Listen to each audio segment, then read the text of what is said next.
Hi, I'm Mark Essola, Engineering Product Team Manager for Wildcat, and we're here today to talk about the all-new 2012 Wildcat.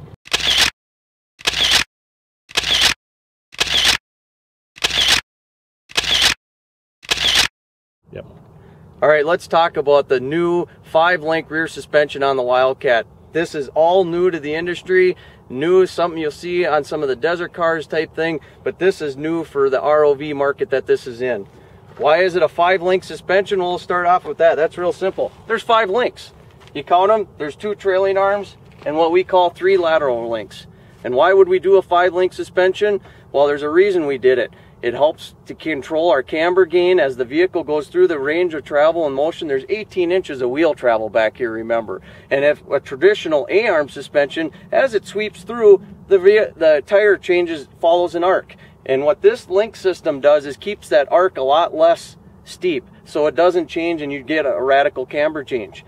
The other reason we did that is when you have 5 links, you're distributing the loads. You got to understand, as you're riding down the trail, you're hitting ruts or whatever, there's loads getting inputted to the wheels. And if you have 5 links, it's just spreading the load to 5 different points. Makes the vehicle stronger.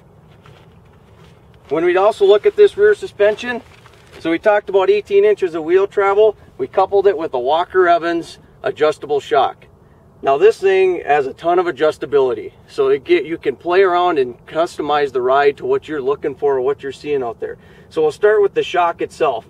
Up here on top on the reservoir, you'll see there's an adjustment up here. That's your compression adjust. That adjusts the compression dampening as you're going through. So maybe you want a softer setting, maybe you want a stiffer setting, depending what you're riding. Maybe you have a cargo back here, but you can tune that in.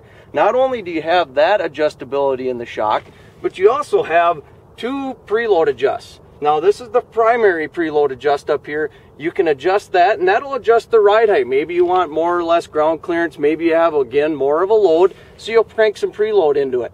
But there also is a transition preload adjust in the rear suspension. And what that does is you'll see there's 2 springs right here and they work together. And what happens is, as the spring gets compressed, you'll hit this transitional adjustment and then it goes to working off of just 1 spring. So it changes the spring rate, it gets heavier. So you can adjust that when that happens. Maybe you're coming down and going through a big whoop or what have you, a big hole, and you want that heavier spring rate to hit sooner. That's what that will do.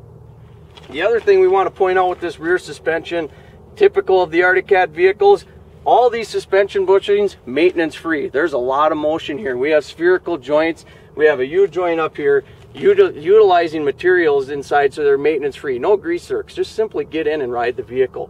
And then also you got to remember, part of the suspension too is we got new rear tires and a new rear wheel coupled with that.